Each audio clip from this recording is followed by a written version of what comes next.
El becerro degollado. Entonces degollará el becerro en la presencia de Jehová. Levítico 1:5. Ustedes recordarán que el domingo pasado hablamos de dos elementos que son vitalmente esenciales para un verdadero sacrificio, y el primero de esos elementos, sobre el que ya predicamos, fue la imposición de las manos del oferente sobre la víctima, acto mediante el cual él aceptaba la ofrenda como su propio sacrificio y hacía una transferencia típica del pecado suyo a la víctima. Ahora, la segunda cosa esencial de la cual vamos a hablar esta mañana es esta: que la víctima que así llevaba la culpa del oferente debía ser degollada, se debía derramar su sangre en la presencia del Señor. Nada que no fuera su muerte violenta la convertiría en una expiación para el oferente. Degollará el becerro. Ustedes descubrirán que esta orden se repite continuamente siempre que se habla de un sacrificio. Como dije el domingo pasado, siento una gran satisfacción en este tiempo de mi debilidad, debido a que se me permite hablarles sobre cosas esenciales. Siempre fue un estigma en el carácter del emperador Calígula, que en ciertas ocasiones reunía a sus guerreros y aprestaba sus barcos, y cuando la gente de Roma esperaba algún grandioso crecimiento del imperio debido a la vasta expedición naval, él simplemente anclaba sus barcos cerca de la costa y ordenaba que sus legiones avanzaran hacia la playa para recoger conchas y piedritas y que las llevaran a sus casas como trofeos de una conquista indiscutible. Calígula tomaba las cosas muy a la ligera cuando debía más bien esforzarse. Él desperdiciaba su tiempo y su trabajo en cosas sin importancia y descuidaba los asuntos prioritarios de su reino.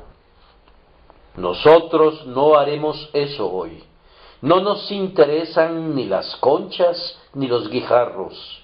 Nuestro interés son asuntos que valen más que el oro o las perlas, cosas esenciales para la vida eterna y vitales para la salvación de las almas de los hombres. Tampoco traigo conmigo algún tema controversial para debatir con ustedes. Independientemente de la importancia que pueda tener a veces la controversia, nos alegra mantenernos lejos de su refriega para considerar una doctrina alrededor de la cual se reúnen los verdaderos creyentes en unidad de corazón, una doctrina que debe ser aceptada plenamente por la Iglesia cristiana, que se aloja en la propia raíz de la verdad y en el mero corazón de la religión verdadera. Sin ninguna controversia, grande es el misterio de la piedad, que Cristo, que fue manifestado en carne, debía morir por el pecado, pues de lo contrario, el pecado no podría ser quitado.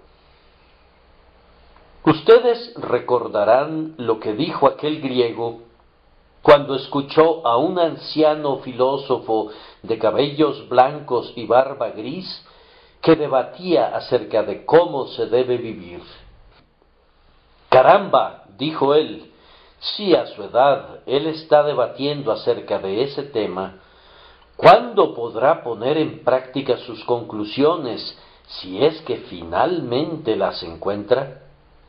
Ciertamente yo les puedo preguntar a ustedes, a quienes he ministrado durante tanto tiempo, que si siempre estamos aprendiendo sin llegar alguna vez al conocimiento de la verdad, ¿qué será de nosotros si no logramos tener nada excepto asuntos debatibles puestos frente a nosotros?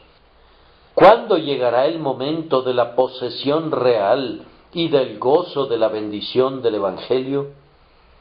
En esta hora mi tema es tal que yo les hablo sin ningún temor ni duda.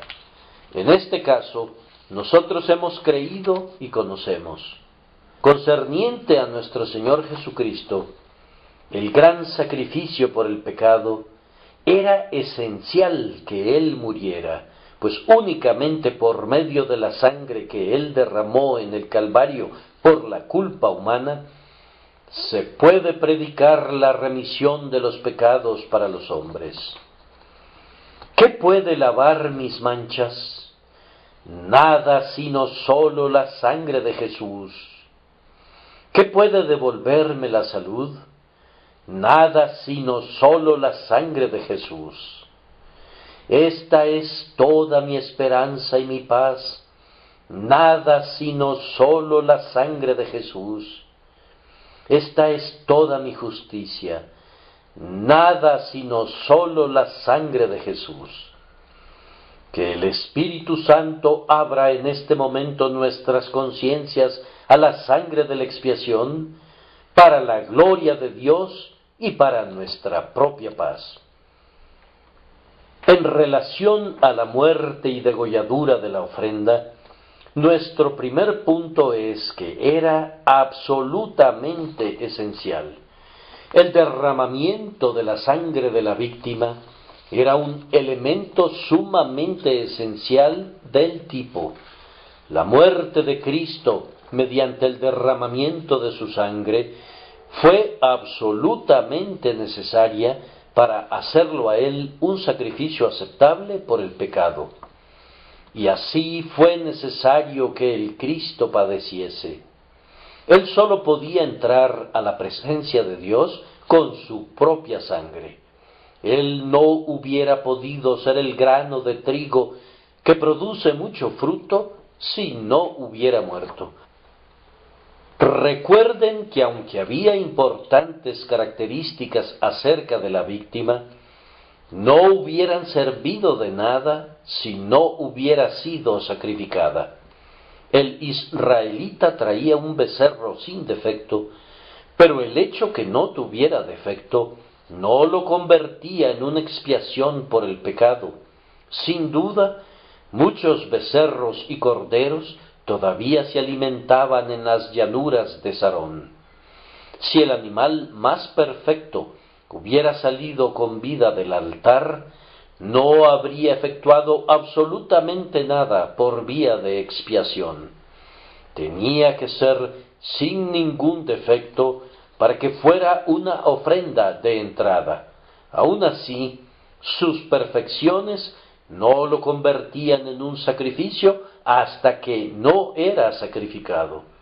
No importaba lo que se pudiera decir de ese becerro, hubiera podido ser el animal más laborioso de todo Israel. Pudiera haber arrastrado el arado para arriba y para abajo, y aún llevar la carreta cargada de cosecha, pero todo eso no servía de nada para convertirlo en un sacrificio por el pecado. Debía morir, y su sangre debía rociarse sobre el altar, o de lo contrario, el oferente no hubiera traído una oblación aceptable.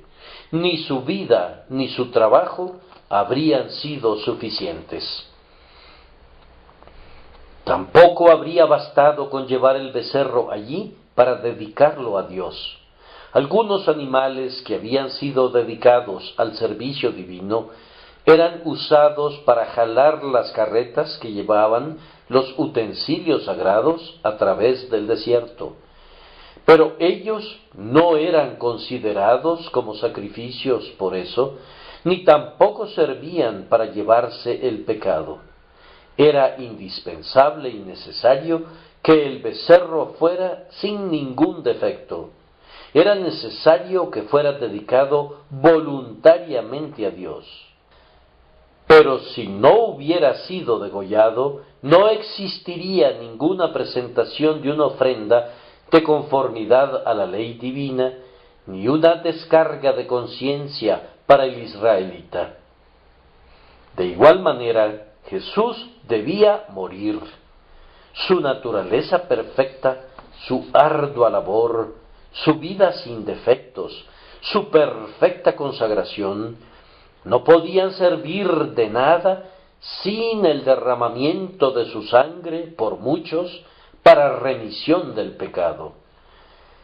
Lejos de que su muerte fuera un simple proceso más y una conclusión de su vida, es el asunto más importante conectado con él. Se destaca en primer plano, es el encabezado y la parte frontal de su obra de redención.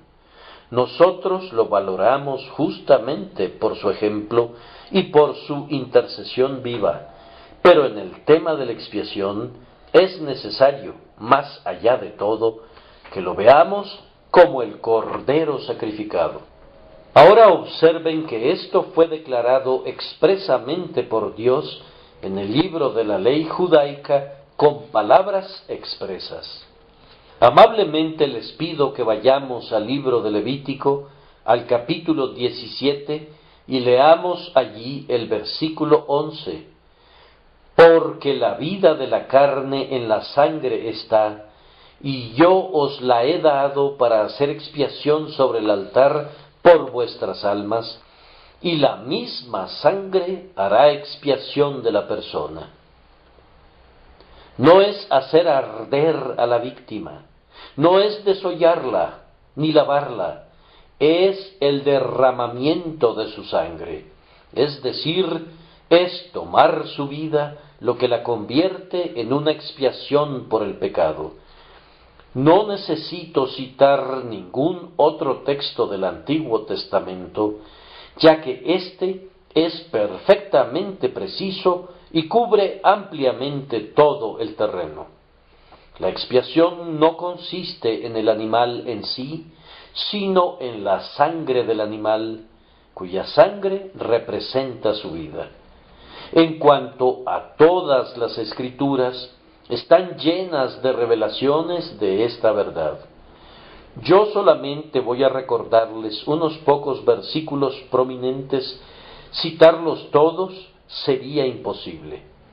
Cuando un niño se pone a recoger flores en los prados en primavera, cuando están revestidos con flores como campanitas de oro, llena su mano una vez, pero está casi persuadido de arrojar lo que ha recogido para poder cortar más flores de la abundancia que lo rodea. De igual manera, estoy convencido de que lo que ahora les presento puede ser cambiado adecuadamente por otra selección, por muchas otras selecciones, si tuviéramos suficiente tiempo. En el Antiguo Testamento, uno de los tipos más instructivos de la redención que nos fue dado es el del Cordero de la Pascua. Cuando Dios estaba a punto de herir a Egipto, Él prometió preservar a su pueblo, y para su salvación Él ordenó que cada familia tomara un cordero, lo sacrificara y rociara la sangre en el dintel y en los dos postes de las puertas. Luego debían permanecer dentro de sus casas hasta la mañana, y el ángel heridor no tocaría a ninguno de ellos. ¿Qué fue lo que dijo Dios expresamente acerca de este pasar de lejos? Escuchen las palabras y beban maravillados su enseñanza. Y veré la sangre y pasaré de vosotros. Nunca existió un tipo más completo de la redención de Cristo. No puedo acordarme de ninguno que sea más pleno que el de pasar de lejos de los israelitas por la sangre del Cordero Pascual. Pero la esencia de ese pasar de lejos nos es mostrada en esta frase: y veré la sangre y pasaré de vosotros. El ojo de Dios que se posa sobre la evidencia de una vida que ha sido tomada en lugar de la vida del pecador, es la razón por la que pasa por alto al pecador y éste no muere. Cuando Isaías, el gran profeta evangélico, habló en relación a aquel sobre quien el Señor puso nuestra iniquidad, menciona su muerte como la principal causa de su gloriosa recompensa. El último versículo del capítulo 53 de Isaías es el punto culminante de todo y dice así: por tanto, yo le daré parte con los grandes y con los fuertes repartirá despojos, por cuanto derramó su vida hasta la muerte. Es una expresión maravillosa. Explica que Cristo debía morir, o de lo contrario no habría alcanzado la victoria para nosotros, ni habría repartido despojos. Él debía derramar su alma, Él debía entregar su vida, debía derramarla pródigamente, como si poseyera mucho de ella, debía hacerla brotar como agua convertida en torrente proveniente de la peña golpeada. Esto debía hacerlo voluntariamente y sin escatimar nada, derramando su vida hasta la muerte, hasta que no quedó nada, y el fondo de la vasija fue alcanzado en la muerte. Es claro que si él no hubiera hecho esto, no habría hecho nada, pues él alcanza la victoria debido a esto, no porque haya guardado su alma de manchas, no porque haya predicado la justicia en la gran asamblea. Él no fue recompensado por ninguna otra cosa que haya hecho, pero la obra victoriosa fue que derramó su vida hasta la muerte. Este es el veredicto, no sólo del Espíritu Santo en la inspirada profecía, sino también de todo lo que habita con Dios arriba, pues cantan con una dulce armonía ante el trono, y cantaban un nuevo cántico diciendo: digno eres de tomar el libro y de abrir sus sellos, porque tú fuiste inmolado, y con tu sangre nos has redimido para Dios de todo linaje y lengua y pueblo y nación. Los pasajes que exponen la doctrina sobre la cual estamos hablando hoy abundan en el Nuevo Testamento. Vayamos, por ejemplo, a Hebreos 9:12. Allí se nos dice expresamente: y sin derramamiento de sangre no se hace remisión. No hay remisión por la vida de Cristo, no hay remisión por la enseñanza de Cristo, no hay remisión por nuestro arrepentimiento, no hay remisión por nuestra fe, aparte del derramamiento de la sangre de Cristo, por quien únicamente el pecado es borrado. Esto es negativo, pero en este caso el negativo es tan fuerte como puede serlo la expresión más positiva, pues ya que sin el derramamiento de sangre no hay remisión, entonces podemos darnos cuenta de cuán importante es ese derramamiento de sangre.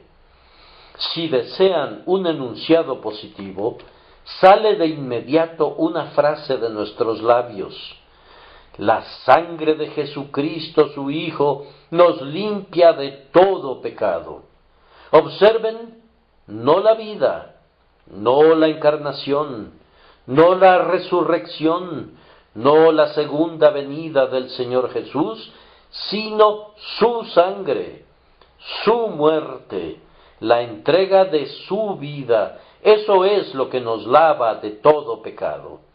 Esta es esa purificación con hisopo de la que habla David cuando lamenta su pecado, y sin embargo busca ser hecho más blanco que la nieve por el perdón lleno de gracia de su Dios. Esta verdad es el tema de toda predicación verdadera del Evangelio. Ustedes ya saben cómo la expone Pablo: porque la palabra de la cruz es locura a los que se pierden, pero a los que se salvan, esto es a nosotros, es poder de Dios, porque, continúa, los judíos piden señales y los griegos buscan sabiduría, pero nosotros predicamos a Cristo crucificado. No es predicación de Cristo en cualquier otra situación, sino de Cristo crucificado, de Cristo hecho maldición por nosotros en el madero.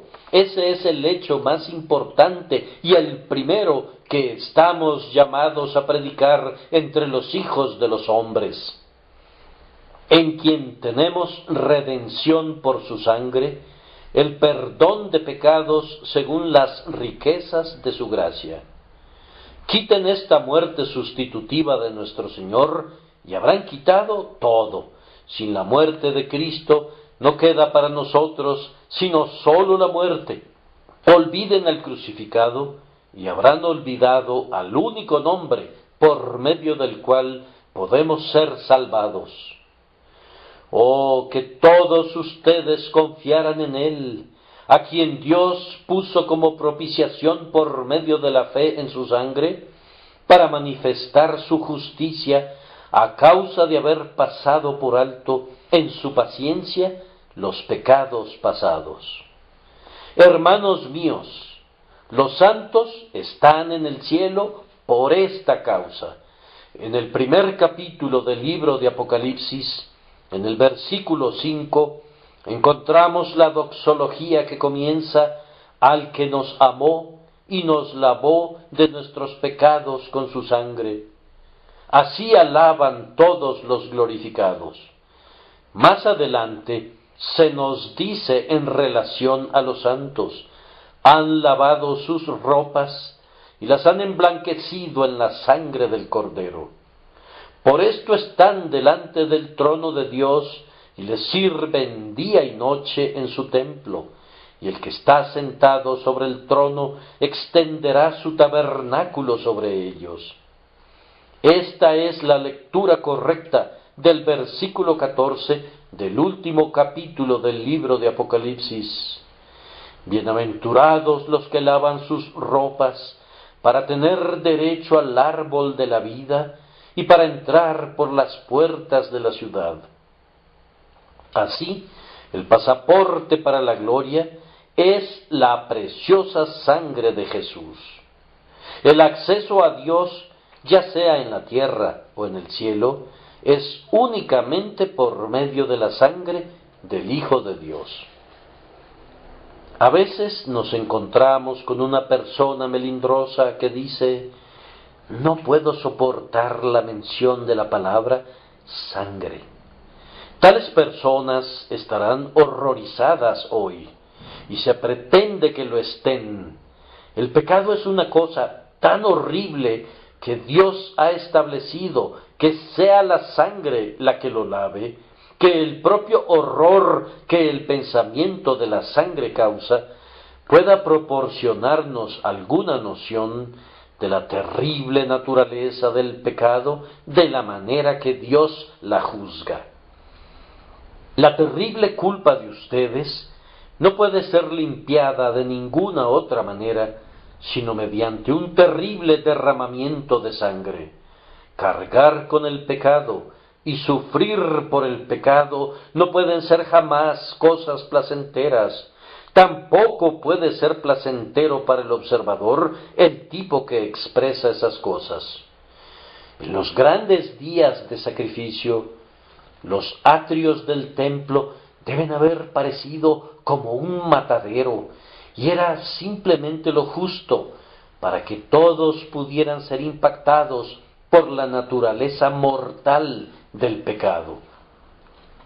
Puesto que la sangre de Jesús es mencionada en los himnos del cielo, no dejemos que sea olvidada en los cánticos de la tierra, a quien amó las almas de los hombres y nos lavó con su sangre, levantó nuestras cabezas para recibir honores reales y nos hizo sacerdotes para Dios.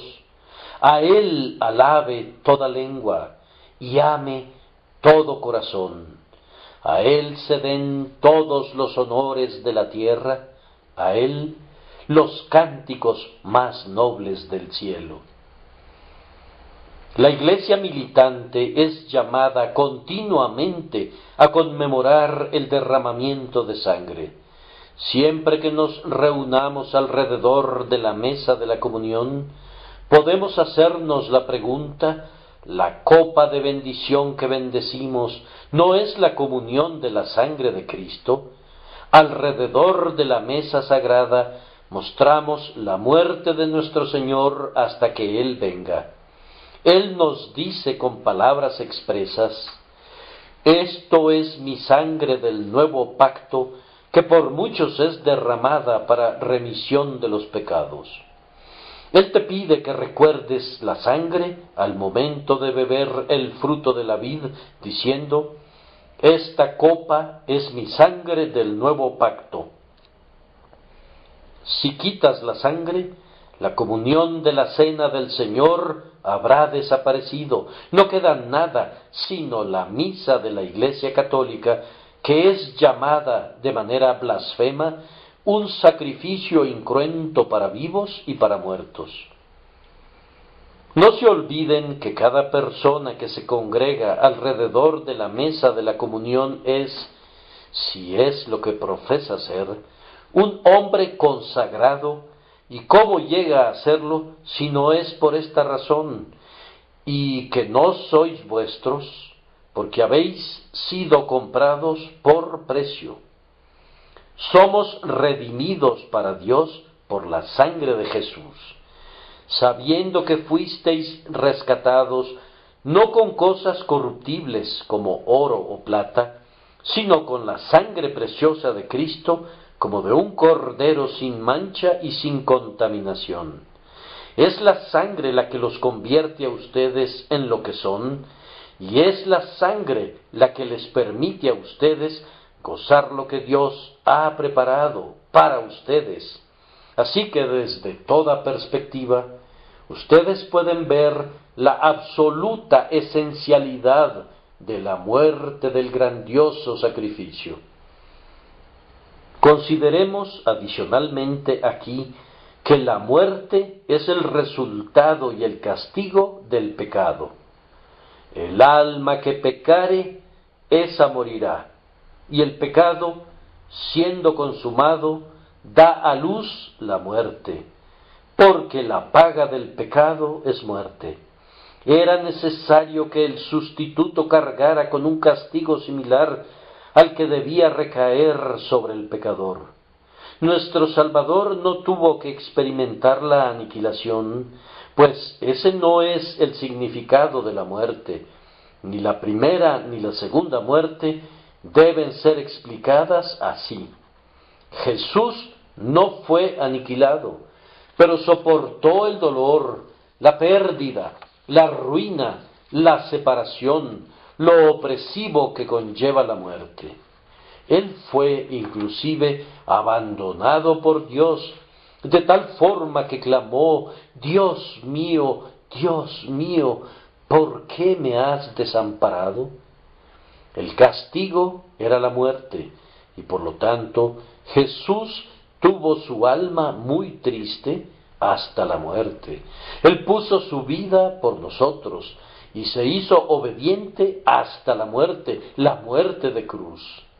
La ley exigía la muerte, y la muerte ha recaído sobre la grandiosa cabeza del pacto. A su tiempo, Cristo murió por los impíos. Hay gran consuelo para mi alma en esto, pues si el Señor Jesús ha pagado la sentencia de muerte, no queda nada que no haya sido pagado, porque el que ha muerto ha sido justificado del pecado, es decir, si la ley ha ejecutado al hombre, ya no le puede pedir más. Ese hombre debe ser libre de cualquier otro cargo de culpabilidad. Cuando el criminal ha muerto, él ha sufrido la última sentencia de la ley y ahora está más allá de su jurisdicción. Nuestro Señor Jesús ha muerto, el justo por los injustos, y debido a que eso que ha soportado es nada menos que la muerte, debe cubrir todo lo que es debido por el pecado. Él llevó en el madero mi sentencia, y ahora, tanto la garantía como el pecador son libres. Puesto que Jesús ha muerto por el pecado una vez, ya no muere más. La muerte no tiene dominio sobre él. Él ha cargado con el último castigo y el de mayor alcance, y ya no queda nada pendiente. Su expiación fue una redención completa. Si ustedes estuvieran endeudados y tuvieran que pagar una cierta cantidad al mes, estarían muy agradecidos a un amigo que interviniera y pagara varias mensualidades en lugar de ustedes. Pero si alguien, dueño de un espíritu más liberal, cancelara el saldo total, la gratitud de ustedes sería profunda y desbordante. Debemos gozarnos que el Señor Jesucristo, mediante su sacrificio sustitutivo, ha cancelado de manera evidente no sólo una parte o una porción de nuestro pecado, sino su totalidad. Al entregarse a la muerte, Él ha quitado todas nuestras obligaciones legales y nos ha puesto más allá del alcance de demandas adicionales. Cristo nos redimió de la maldición de la ley, hecho por nosotros maldición. Ahora podemos cantarle a quien nos ha separado de nuestras transgresiones a tal distancia como el este está separado del oeste. Esta muerte de Cristo era también absolutamente necesaria para la purificación de la conciencia atribulada. Una conciencia que ha despertado nunca podrá ser apaciguada con algo que no sea la sangre del Cordero. Descansa al contemplar el grandioso sacrificio y no puede descansar en ninguna otra parte. Una conciencia afligida por el sentido de pecado es una fuente inigualable de miseria. Una vez que la conciencia comienza a azotar al pecador, él descubrirá que es el verdugo más terrible venido del infierno. Yo no sé si el profeta Isaías fue aserrado y partido en dos por Manasés, pero sí sabemos que algunos de los santos sufrieron esa tortura. Una sierra que gradualmente corta a un hombre en dos mitades, desde la cabeza hasta los pies, es un cuadro tenue de lo que la conciencia puede hacer cuando comienza a operar en la mente con toda su fuerza cortante. ¿Cómo será esa divina expiación que puede calmar las tormentas de una conciencia acusadora, trayendo al alma una paz permanente? Algunos podrán no darle mayor importancia a sus conciencias, pero cuando Dios actúa, los hombres no pueden dejar de darle importancia. La cosa más importante del mundo para un hombre sensible es la condición de su propia conciencia. Si su conciencia está intranquila, el hombre está en verdaderos problemas. Thomas Fuller nos dice de una manera original que un día le pidió a un ministro vecino que predicara en su lugar cuando llegó a visitarlo. No, respondió el ministro, no puedo hacerlo, pues no estoy preparado. Pero, dijo Fuller, aunque no estés preparado, yo estoy seguro que predicarás tan bien que mi congregación estará satisfecha.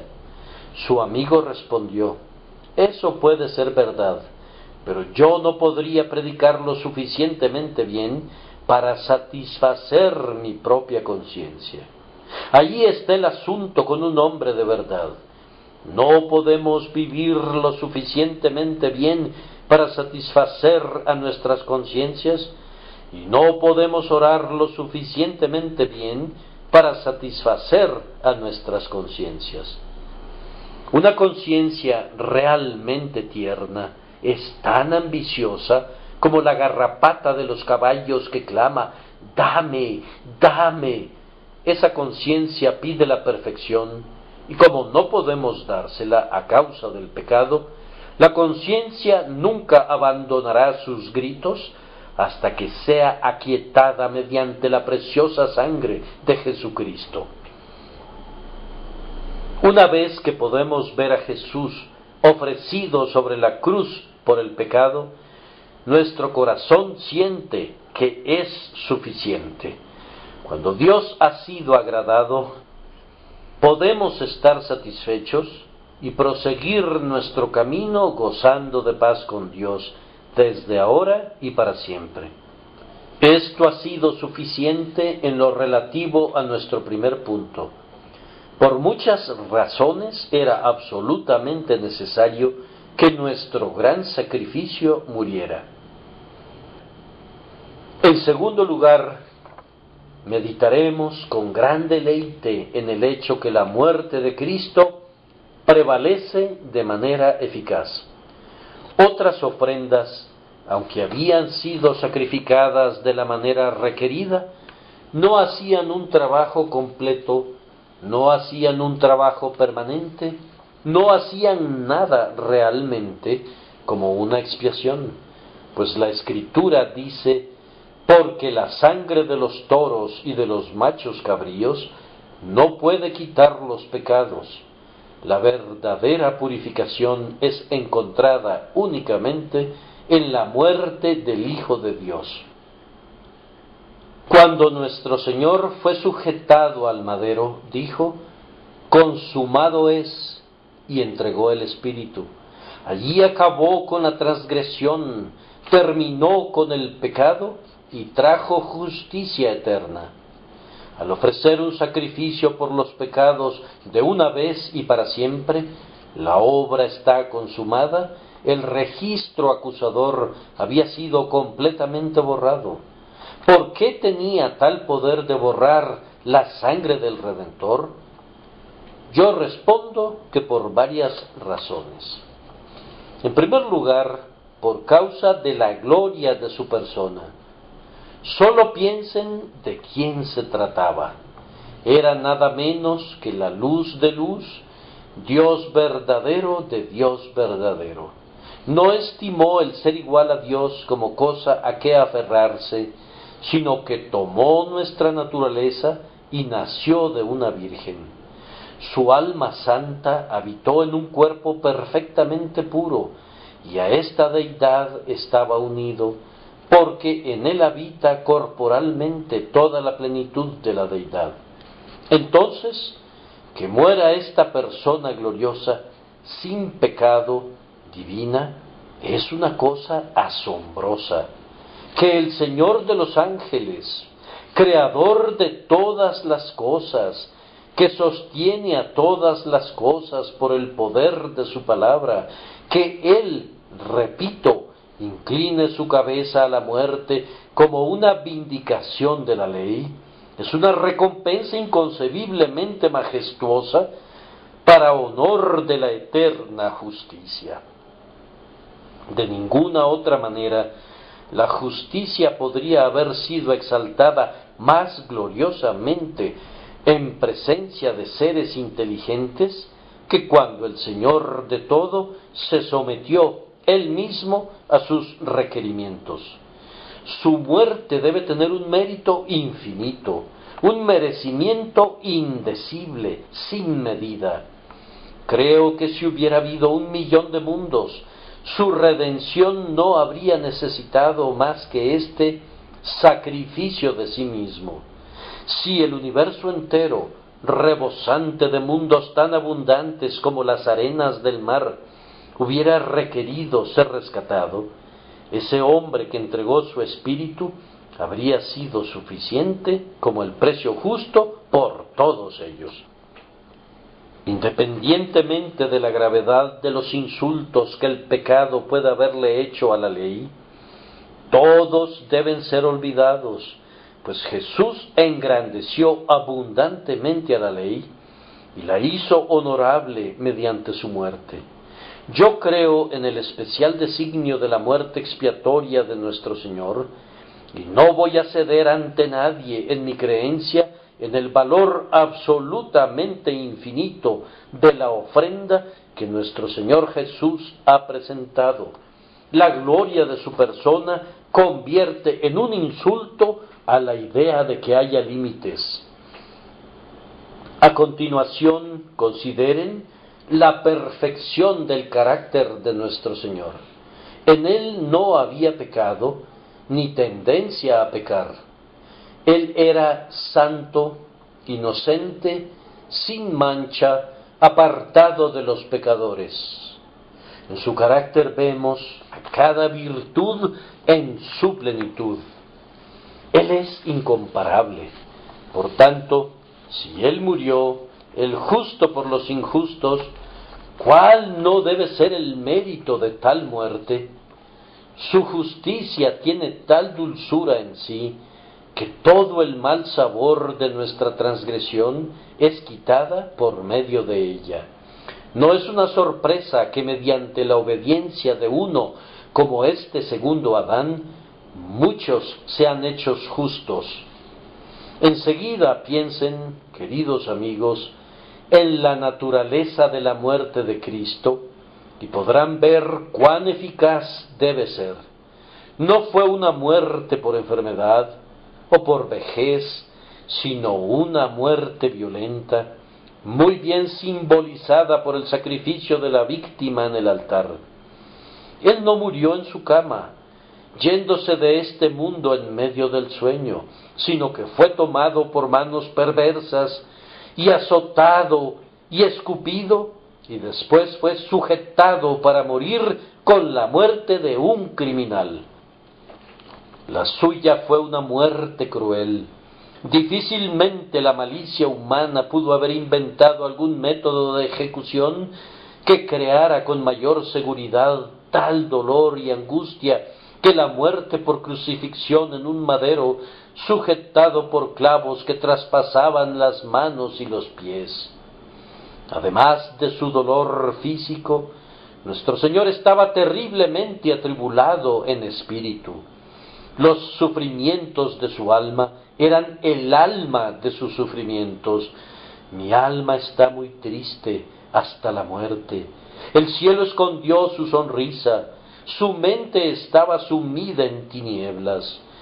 Ser mirado por Dios con enojo era parte del castigo de nuestro pecado, y a Él no se le escatimó ese dolor, el más amargo y espantoso. Dios mismo alejó su rostro de Él y lo dejó en la oscuridad. Él murió de una muerte deshonrosa, sí, una muerte maldita, porque está escrito: maldito todo el que es colgado en un madero. Ahora, fue algo asombroso que el Hijo de Dios muriera, y que muriera de tal manera. Ningún mártir ha muerto clamando que ha sido abandonado por Dios. Esa deserción fue el dolor del Salvador en su mayor profundidad, y puesto que murió así, puedo entender muy bien que por medio de eso, Él fue hecho una amplia expiación por el pecado de todos quienes creen en Él. Oh grandiosa expiación de mi bendito Señor, mis pecados son absorbidos por Ti. Mirando a la cruz y al corazón traspasado de Jesús, mi Señor, recibo la garantía de que si soy lavado por su sangre, seré más blanco que la nieve. Y luego piensen en el espíritu con el que nuestro Señor y Salvador soportó todo esto. Los mártires que han muerto por la fe han pagado únicamente la deuda de la naturaleza un poco antes de tiempo, pues tarde o temprano ellos tenían que morir. Pero nuestro Señor no tenía que haber muerto de ninguna manera. Él dijo, refiriéndose a su vida: nadie me la quita, sino que yo de mí mismo la pongo. Ningún hombre tenía el poder de derramar su alma hasta la muerte, hasta que el Señor quiso entregarse a sí mismo como un sacrificio. Se entregó a sí mismo por mí. Él entregó su vida por sus ovejas. Él bebió voluntariamente la copa que había sido preparada por amor a Dios y a los hombres. La única compulsión que él conoció fue su propio deseo de bendecir a sus elegidos, el cual, por el gozo puesto delante de él, sufrió la cruz, menospreciando el oprobio. Esa vida de nuestro Señor fue vivida espléndidamente. El Espíritu que la guió la ilumina con un brillo inigualable. Oh, esa muerte de nuestro Señor fue sufrida espléndidamente, pues Él subió a la cruz con tal sumisión voluntaria que se convirtió en su trono. La corona de espinas fue una diadema tal como ningún emperador jamás haya usado. Estaba construida con los dolores ya terminados de su pueblo, dolores que habían llegado a su fin cuando rodearon su majestuosa cabeza. Él ahuyentó a sus enemigos en la cruz, convirtiéndolos abiertamente en un espectáculo, triunfando allí sobre ellos.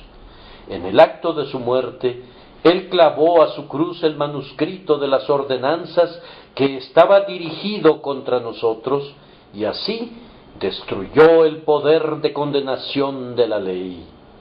Oh glorioso Cristo, debe haber un mérito infinito en una muerte como la tuya, soportada con tal estilo. Y luego les pido que recuerden una vez más el carácter del pacto que Cristo sostuvo, pues cuando Él fue crucificado, nosotros consideramos así que uno murió por todos y en Él morimos todos. Él no fue muerto como un individuo privado, sino que fue sacrificado como un hombre representativo. Dios había entrado en un pacto con Cristo y Él fue la garantía de ese pacto. Por lo tanto, su sangre es llamada la sangre del pacto eterno. Recuerden la expresión del apóstol donde habla de la sangre del pacto en la cual fue santificado. Ni el primer pacto ni el segundo fueron celebrados sin sangre, pero el nuevo pacto fue establecido no por medio de sangre de animales, sino por la sangre de nuestro Señor Jesucristo, ese grandioso pastor de las ovejas. Cuando se ofreció a sí mismo, Él fue aceptado en ese carácter y esa capacidad en que Dios lo había considerado desde antes de la fundación del mundo, de tal forma que lo que hizo, lo hizo como cabeza del pacto de su pueblo. Y era necesario que Él muriera por nosotros, viendo que Él asumió la posición del segundo Adán, habiendo sido constituido nuestra cabeza federal y nuestro representante. El castigo de nuestra paz fue sobre Él, porque condescendió a ser una carne con nosotros, y con sus azotes somos sanados, porque hay una unión de pacto entre nosotros. Esto es suficiente en relación a la eficacia que prevalece en ese sacrificio, un tema tan vasto que uno podría elaborar sobre él todo el tiempo. Amados amigos, me parece que nadie me va a impedir decir, en tercer lugar, que el hecho de la necesidad de la muerte del Señor Jesús es intensamente instructivo. Escuchen mientras yo repito las lecciones muy brevemente. Ustedes podrán extenderse más cuando se hayan ido de aquí para meditar en soledad. ¿Deben morir las víctimas? ¿Debe derramar su sangre Jesús? Entonces, veamos qué es lo que reclama nuestro justo Dios. Él reclama nuestra vida. Él exigía el ofrecimiento de la sangre de la víctima, que era su vida. Él justamente reclama de cada uno de nosotros nuestra vida entera. No debemos soñar con satisfacer a Dios con oraciones formales, o con limosnas ocasionales, o con ceremonias externas, o con una reverencia a medias. Él debe tener todo nuestro corazón, y nuestra alma, y nuestra mente, y nuestra fuerza, todo lo que constituye nuestro verdadero yo, la vida de nuestro ser. Las obras muertas no tienen ningún valor ante el Dios viviente. Él reclama nuestra vida y la tendrá de una forma o de otra, ya sea porque esta vida es dedicada perfectamente a su servicio, o si no, siendo golpeada hasta la muerte como el castigo justo de la rebelión. Tampoco la demanda es injusta. ¿Acaso no nos hizo Él y acaso no nos preserva? ¿No debe recibir Él el homenaje de las criaturas de su mano? A continuación, ¿debe morir el sacrificio? Entonces, vean el mal del pecado. No es algo sin importancia, como lo imaginan ciertos hombres. Es un mal mortal, un veneno que mata. El propio Dios, en forma humana, tomó la culpa sobre sí. El pecado no era suyo, solamente le era imputado. Pero cuando fue hecho pecado por nosotros y cargó con nuestras iniquidades, no había ninguna otra opción. Él debía morir. Sí, Él debía morir. No era posible que la copa fuera apartada de Él. Se oyó una voz desde el trono: levántate, oh espada, contra el pastor y contra el hombre compañero mío, dice Jehová de los ejércitos. Hiere al pastor. La justicia divina es tan firme que ni quiere ni puede pasar por alto el pecado, en donde quiera que esté. Es más, aun cuando esa culpa no sea propia de la persona, sino que se toma únicamente como sustituto, el pecado, donde quiera que esté, debe ser castigado con la espada de la muerte. Esta es una ley fija e inalterable. ¿Quién entonces disfrutará la transgresión? ¿Acaso cada hombre que ame su propia vida no se levantará para pelear contra la iniquidad? Pecador, arroja con una sacudida tu pecado, de la misma manera que Pablo sacudió la víbora arrojándola al fuego. No te diviertas con el pecado, pídele a Dios que puedas terminar con él de inmediato. Es una cosa horrible y atroz, y Dios te dice: no hagáis esta cosa abominable que yo aborrezco.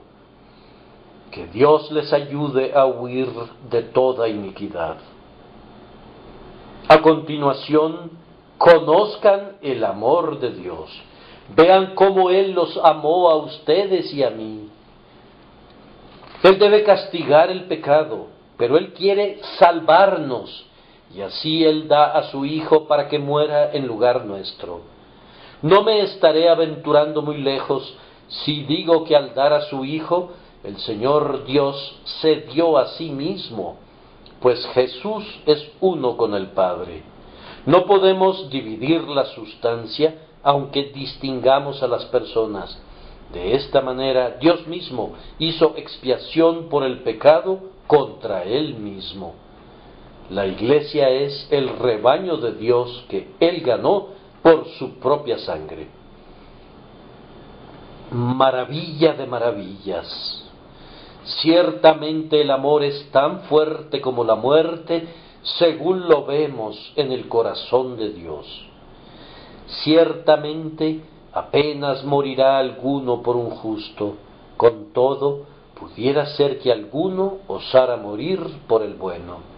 Mas Dios muestra su amor para nosotros en que, siendo aún pecadores, Cristo murió por nosotros. Esto es un manojo de maravillas. Contemplen qué forma de amor el Padre nos ha otorgado. Seguidamente aprendan cómo Cristo ha puesto un fin al pecado. El pecado es cargado sobre él y él muere. Entonces el pecado está muerto y enterrado. Si es buscado, no podrá ser encontrado. Hablando de poner fin a una cosa, este es el fin más verdadero y seguro que ha existido o que existirá jamás. Si el hombre muriere, volverá a vivir, no como antes. Si Cristo murió, ¿qué hay después de la muerte? Nada sino el juicio, y he aquí, Él se presenta a ese juicio, sabiendo que Cristo, habiendo resucitado de los muertos, ya no muere. La muerte no se enseñorea más de Él. Este es nuestro gozo, porque ni el pecado ni la muerte pueden tener dominio sobre nosotros, por quienes Cristo murió, y que hemos muerto en Él. Cristo ha puesto un fin al pecado. Su ofrenda única ha perfeccionado para siempre a quienes han sido apartados.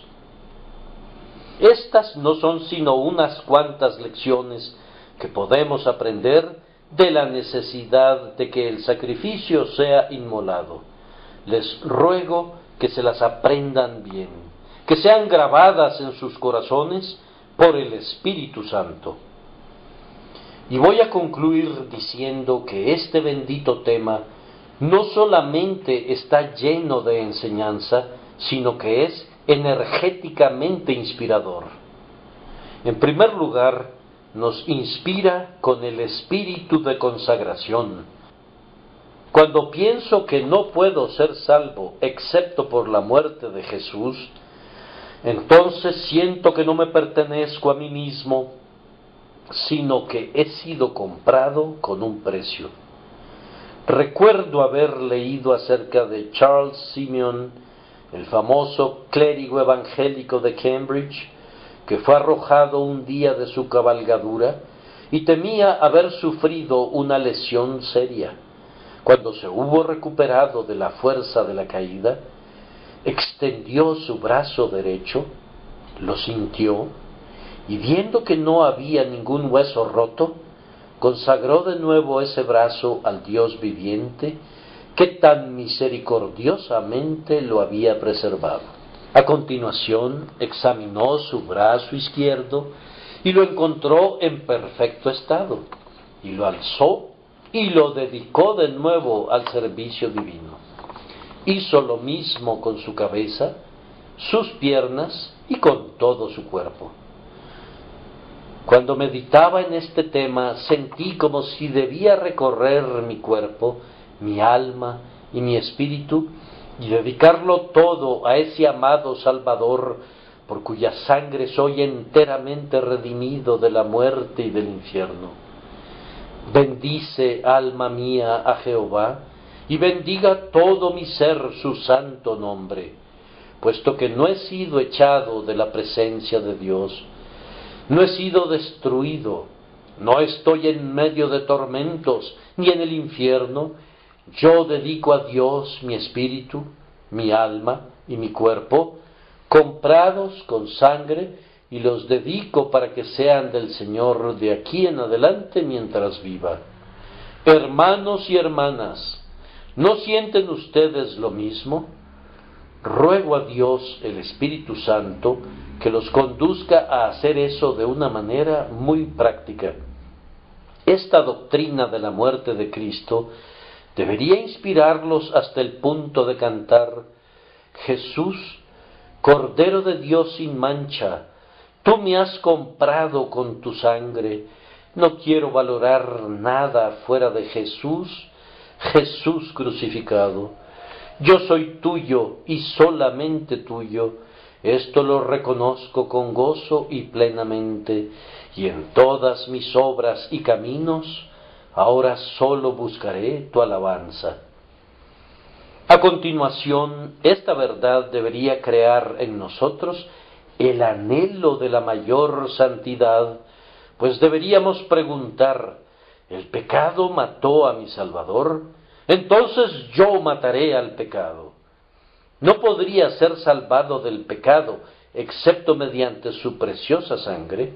Entonces, oh pecado, seré vengado en ti. Voy a ahuyentarte con la ayuda del Espíritu de Dios. No te voy a soportar ni te voy a abrigar. No haré ninguna provisión para la carne. Como el pecado fue la muerte de Cristo por mí, así Cristo será la muerte del pecado en mí. ¿Acaso no les inspira esto un gran amor por el Señor Jesús? ¿Pueden contemplar sus amadas heridas y no ser heridos con amor por Él? ¿No son sus heridas como bocas que le suplican que sometan a Él todos sus corazones? Pueden mirar en su rostro bañado de un sudor sangriento y luego retirarse para ser atrapados por las bellezas pintadas del mundo.